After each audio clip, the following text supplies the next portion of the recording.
Hey Waffle Gang, I do hope you are well. My name is Mark and today we're checking out some more Reddit stories, and if you do love a Reddit story, why not consider hitting a like, subscribe, maybe that notification bell too, and let's crack on with today's first story.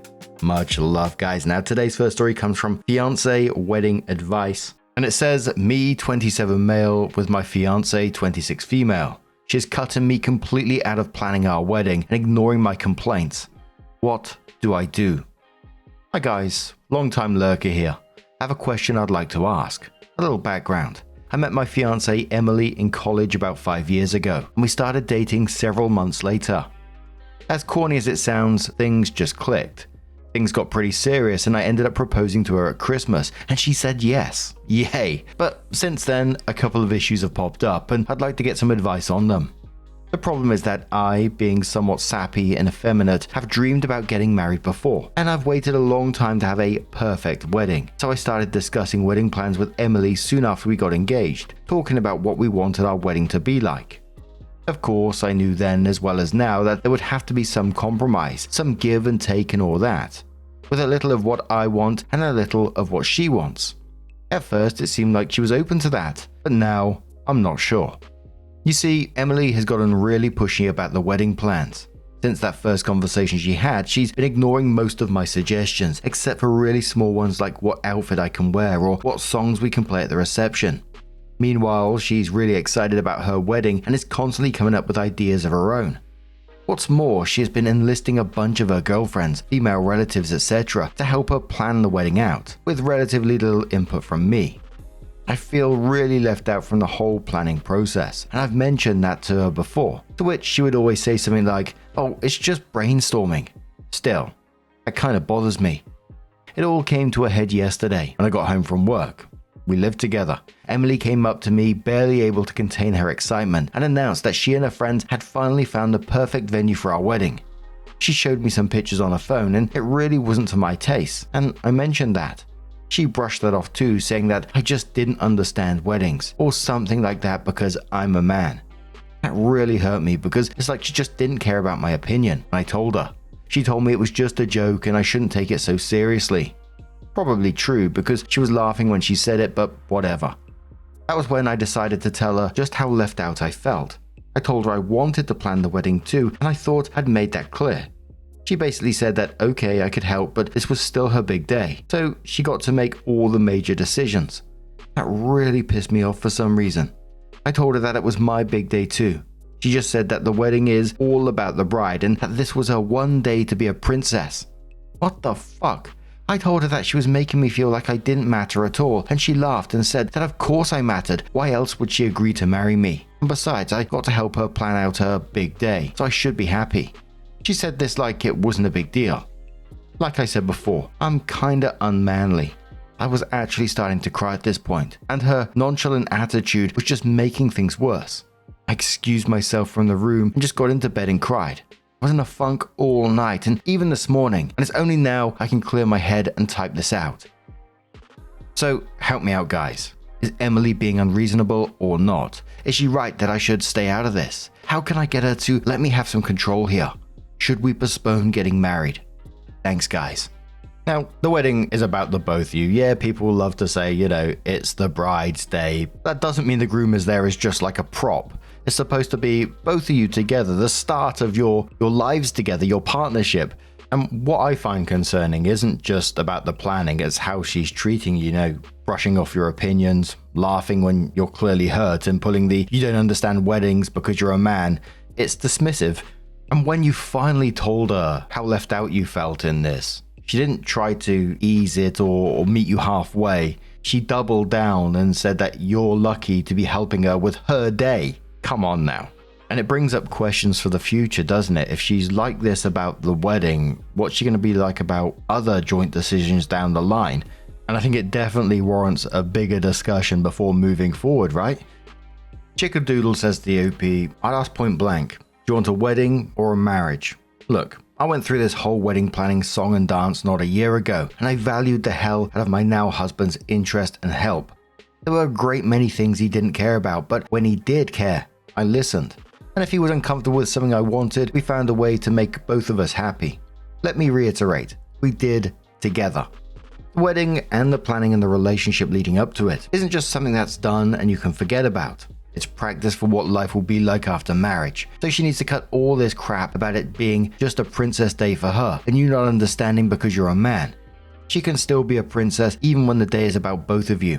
You need to sit down and really talk with her about it. And if she digs in or just insists that you don't get it because you're a man, which is absolute bull, thanks very much, you need couples counseling at the least.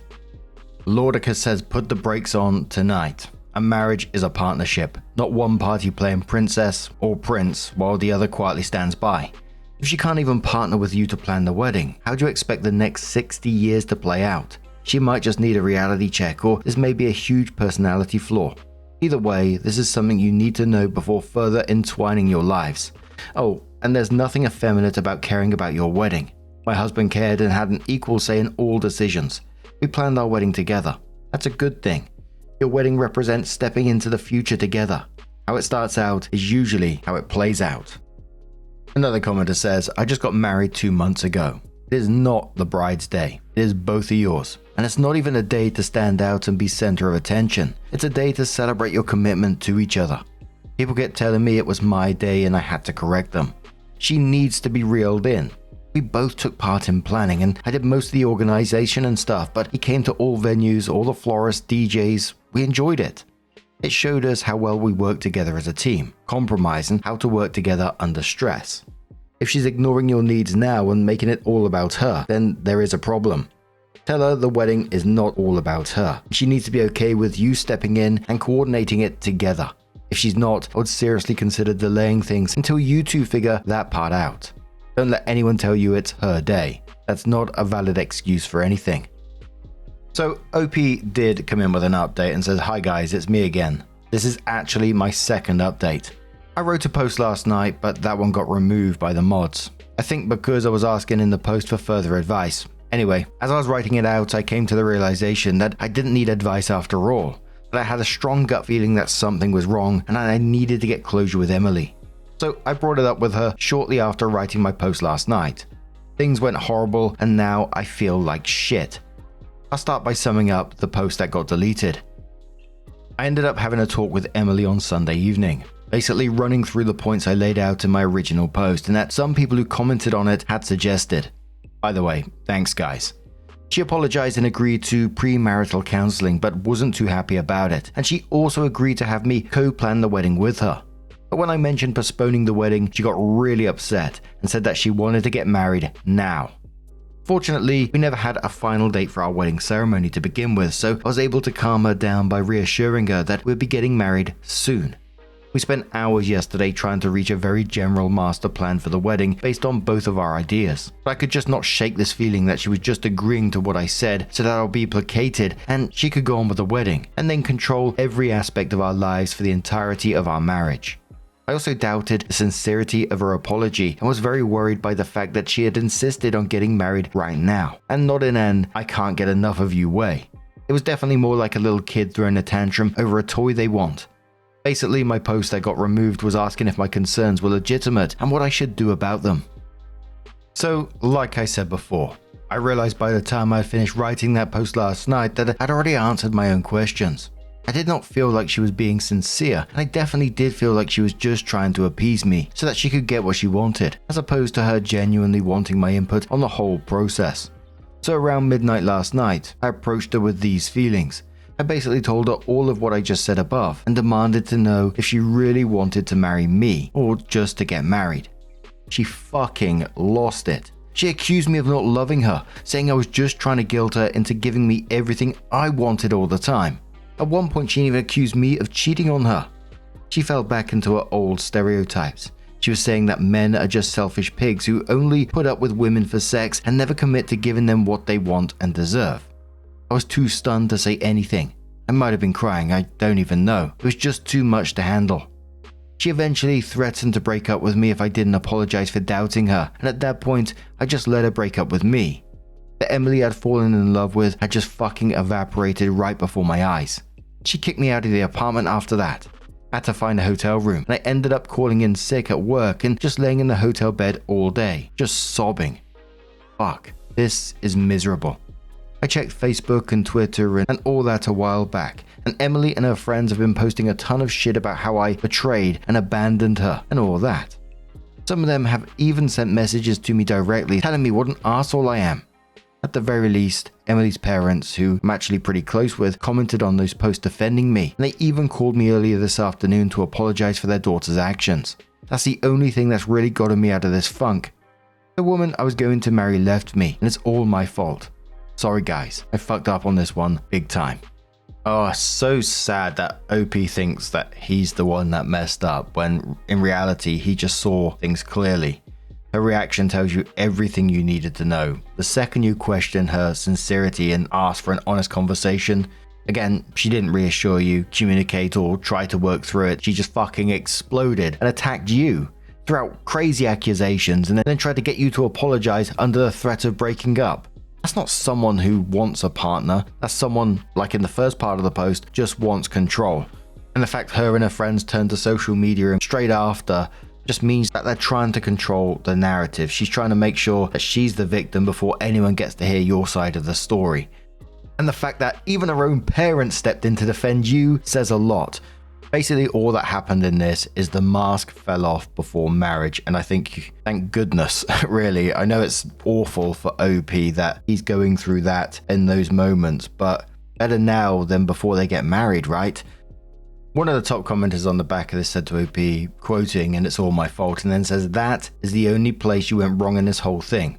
You dodged an absolutely major bullet, and I'm so glad for you. I know it sucks really, really hard right now, but just think how much more miserable it would be to be railroaded and dismissed for the rest of your life. Emily finally showed you who she really is. Stay no contact and move right the fuck on.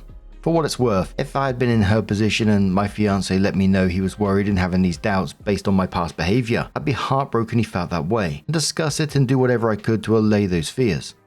But I'd never be in her situation because I want a partner, not a wedding. Best of luck. And don't forget, she was absolutely, totally in the wrong. Heal and move on." And there was many comments after this just saying OP didn't fuck up and, it was all on her in the end. But what do you guys make of this situation? Let us know your thoughts down in the comments below, and let's move on to another story. Our next story comes from a throwaway account and says, "Am I the arsehole here for refusing to take my sister out after she apologized? I, 25 female, have a teenage sister who is very blunt and often comes across as rude. She likely has undiagnosed ADHD/autism, and I am diagnosed ADHD, so I understand things like defensiveness and tone. That said, there's a repeated pattern where she speaks to me badly, apologizes, and then it happens again. Today, we had an argument, and she was rude to me. She apologized later, but I was still annoyed and it didn't feel genuine in the moment. Later, I was going out with another sibling, and my dad asked me to take her as well. I initially refused because of how she had spoken to me. After some back and forth, I said I would take her, but only if one of my parents came too. I didn't want to deal with her on my own right after a heated argument, and I didn't feel comfortable effectively treating her or buying her things straight after it. My dad didn't see the point in coming if I was already going. He got frustrated, said I wasn't listening, and told me to just take her. I still refused to take her alone. It turned into a bigger argument, and he ended up taking the car himself and going with her instead. Now my sisters are saying I'm being petty and should have let it go since she apologized, but I still felt upset from earlier and didn't want to just move on straight away." Absolutely, you're not being petty in this situation, you're just setting a boundary. An apology doesn't automatically make everything go back to normal, especially when there's been a pattern of this behavior happening over and over again. At some point, the sorry doesn't really mean much because the behavior isn't changing, right? And I don't think I personally would want to take someone out immediately after having a heated argument. I think that's pretty reasonable, and you didn't say no forever to her, you just weren't comfortable because of that argument. The commenter says to OP, "Not the arsehole, you're not obligated to take your sibling anywhere or buy them anything, and it's perfectly reasonable to not be comfortable doing so following an unpleasant interaction." Another commenter says, "First, your sister should get a consult to determine if she has a medical condition that could improve with treatment. That said, regardless of a diagnosis, she needs to learn how to communicate with people respectfully. Without ramifications, she will continue to alienate people, not the arsehole." Another commenter says, "An apology is only genuine if there is a change in behavior. Otherwise, it's just words." So, since she repeats the behavior, not a real apology. You're not required to take her anywhere or to accept empty words. So OP did come in with an update. They added a TLDR, which we won't cover, but it says, I spoke to my dad after things calmed down and got more context. Before all of this, he'd been talking to my sister. He told her she needs to get off her phone more and actually spend time with her family.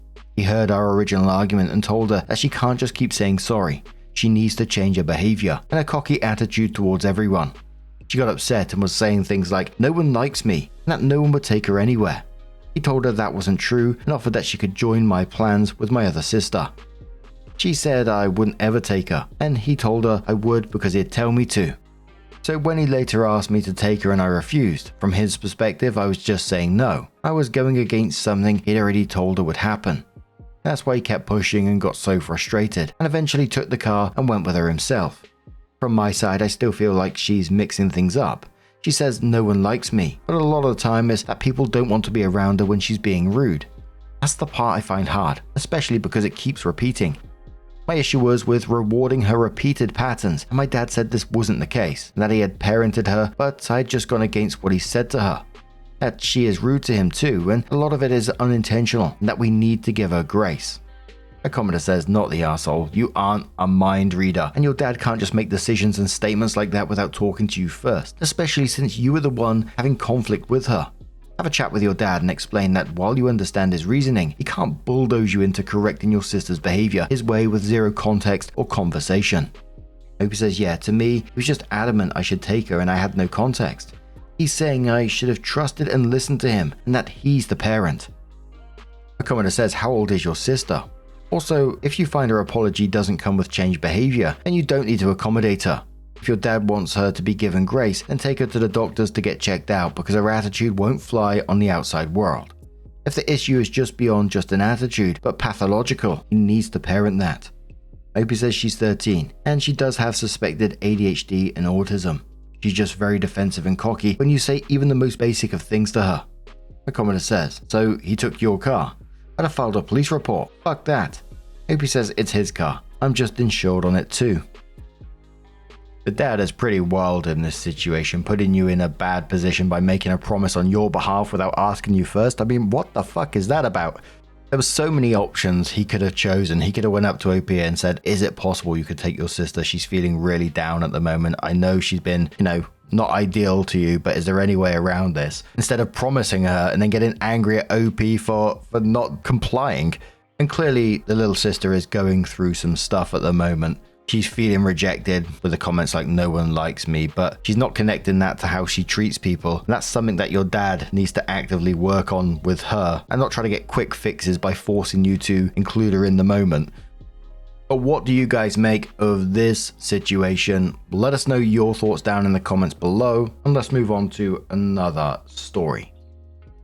Now our next story comes from Outside Sand 9921 from the Am I the Arsehole subreddit. It says, Am I the Arsehole? Told boyfriend to stop treating me as an emotional support animal. I, 22 female, have been dating my boyfriend, 26 male, for almost 2 months. We've known each other for 3 years now. We are both from Asia, and he moved to the USA for his master's degree in August 2021. I was aware that it would be a long-distance relationship going into it, and I've never been in a long-distance relationship before, so this is new to me. Shortly after we started dating, he started having fights with one of his close girlfriends. She told him that she wanted to stop being friends with him out of the blue. She'd been through a bad breakup recently, and he had supported her through it, but her refusal to acknowledge him or their friendship was hard on him. He tried to talk to other people in the same circle. They grew tired of the repeated discussions and told him that they weren't interested in discussing the same thing over and over and that he shouldn't take this to heart and leave her be. He's been depressed over this for about 1.5 months now. He's feeling lonely and he feels that their friends chose her and abandoned him. All this while, I've tried my best to support him and be there for him. I've tried to be positive and cheerful and tried to cheer him up. I've had endless discussions about the same thing with him. All this exploded about 20 days ago. The said friend barged into his apartment and started berating him over how he was overly clingy and annoying and told him to grow up and accept that they aren't friends anymore. Both sides said terrible things to each other, and other friends have chosen her and told him that he shouldn't have been so harsh considering she was already having a difficult time. He's taken a turn for the worse since then. We have an 11-hour time difference. He wants me to stay up all night to talk to him because he is lonely. He wants me to stay on video calls with him while I work.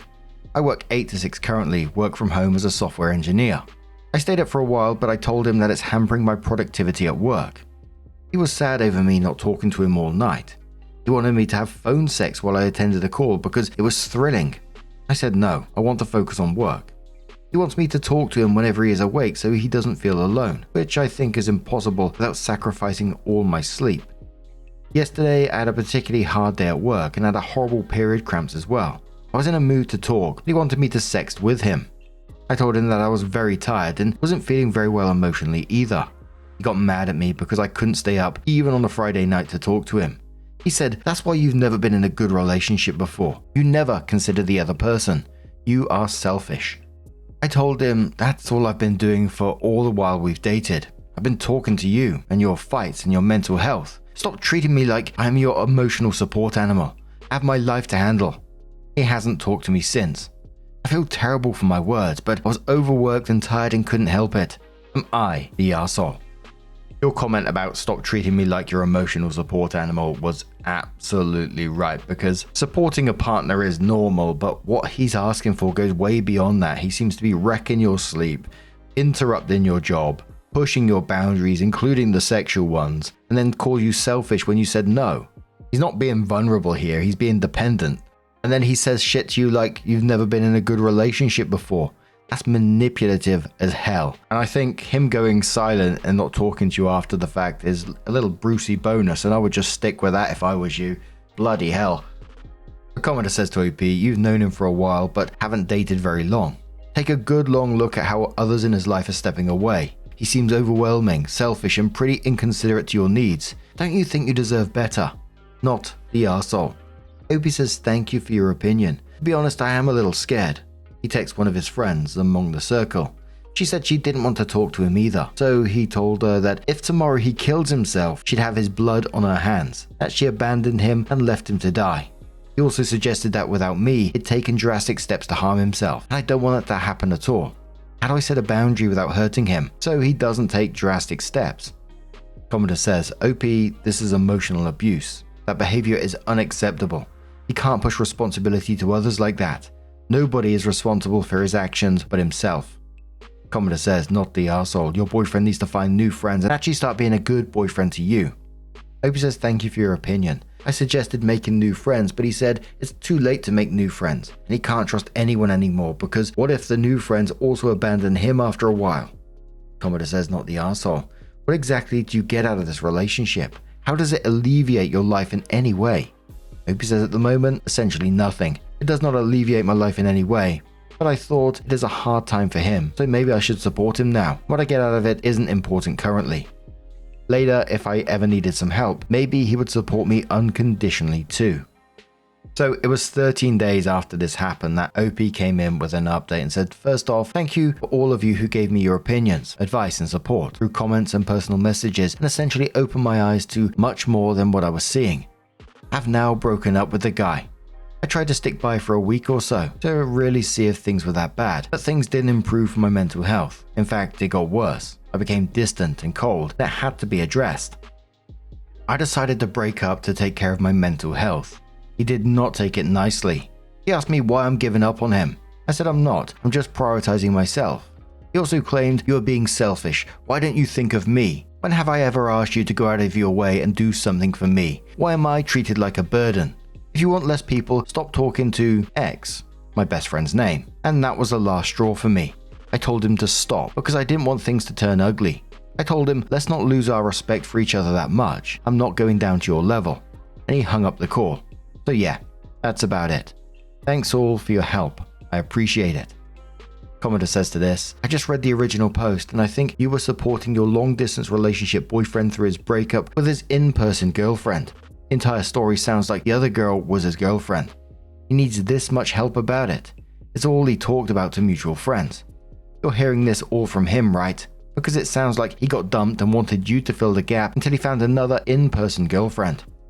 OP says, "I'm not sure anymore, to be honest. I genuinely believe that the relationship was very valuable to him, and that is why he got so hurt. Until my initial Am I the Arsehole post, it never occurred to me that it could have been more than friendship. Commenter says he was wanting a list or reason so he could debate, minimize and negotiate. It's a way for him to spin it so Opie is the bad guy and he is her victim. Opie says yes, I believe this too. He would have definitely tried to fight me about my list and said, why are you spinning this false tale? I know that much about him, so I decided to end the conversation before he could negotiate or guilt trip me into staying. Commenter just replies saying, wise woman, and one more says, 100%. He's an emotional vampire. It's all me, me, me, me, me. And there were some other comments just suggesting maybe reach out for a wellness check on him just in case because of his previous comments. And other people saying, that could have been manipulation. But other people saying, just to be sure, right? But what do you guys make of this situation? Let us know your thoughts down in the comments below.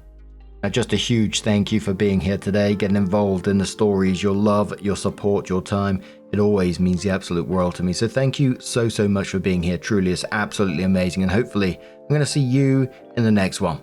Take care and much love.